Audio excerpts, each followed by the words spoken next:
Reserve bank ने आज एक महत्वपूर्ण निर्णय लेते हुए रेपो रेट जो कि पिछले कई महीनों से 4% पर स्थिर था उसको 40 बेसिक पॉइंट बढ़ाया है। यानी अब वो रेपो रेट 4.40 होगा।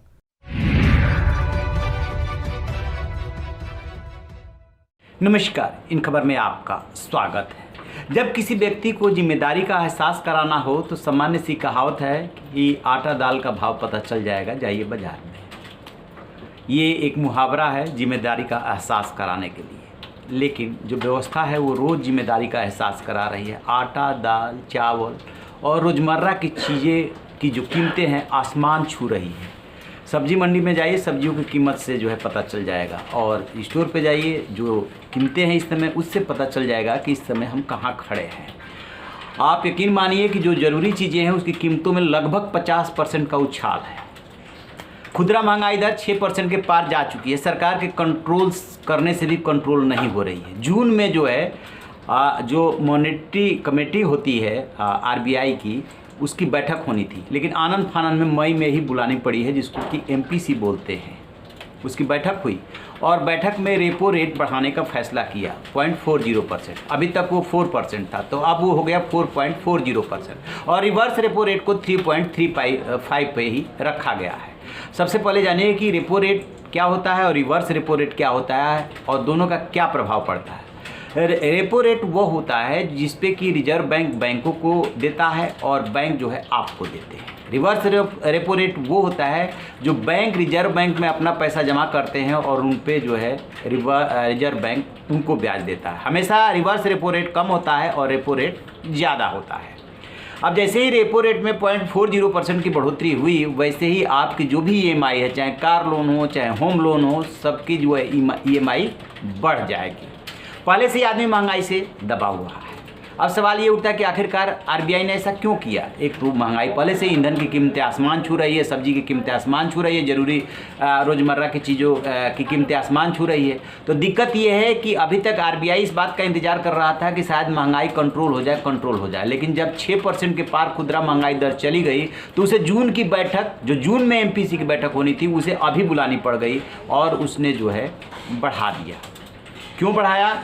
मकसद ये है कि जब पैसे का फ्लो ज़्यादा होता है, मुद्रास्फीति क्या होता है, जब पैसे का फ्लो ज़्यादा हो जाता है तो पैसे की कीमत घट जाती है। यानी कि बाज़ार में आप ज़्यादा पैसे लेकर के जाते हैं और कम सामान लेकर के आते हैं, तो उस पर कहीं ना कहीं कंट्रोल करना होता है।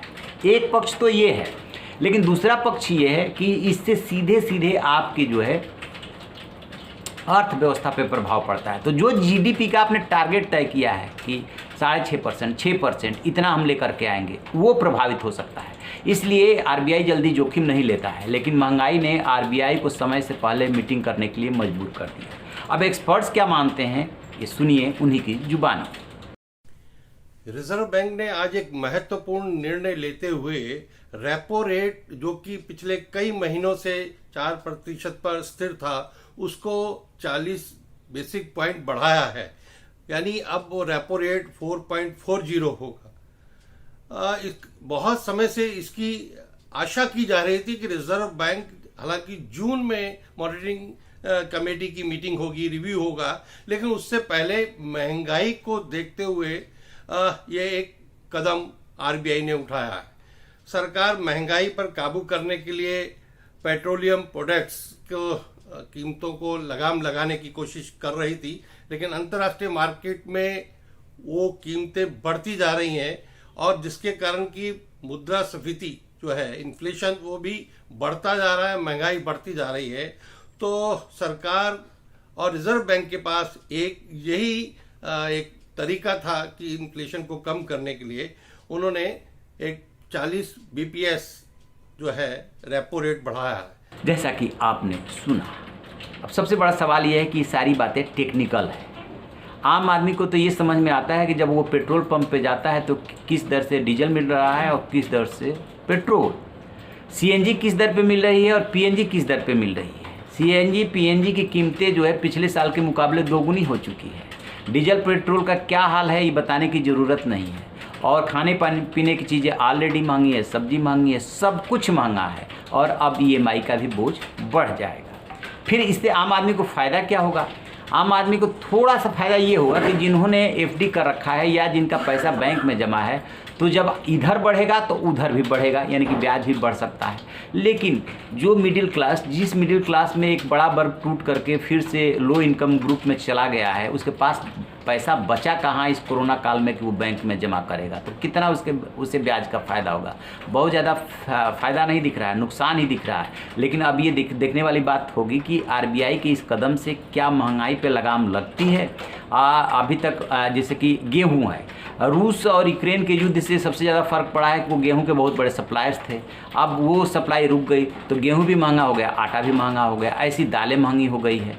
तो ये पूरी दुनिया के सामने संकट, ऐसे कोयला महंगा हो गया जिसकी वजह से बिजली संकट पैदा हुआ है। तो अब इंतज़ार रहेगा, आरबीआई ने कदम उठा लिया कि आम आदमी को कब राहत मिलती है। ये सब टेक्निकल बातें हैं। रहिए ना बेखबर, देखते रहिए इन खबर। Thank you. इन खबर चैनल को सब्सक्राइब करें।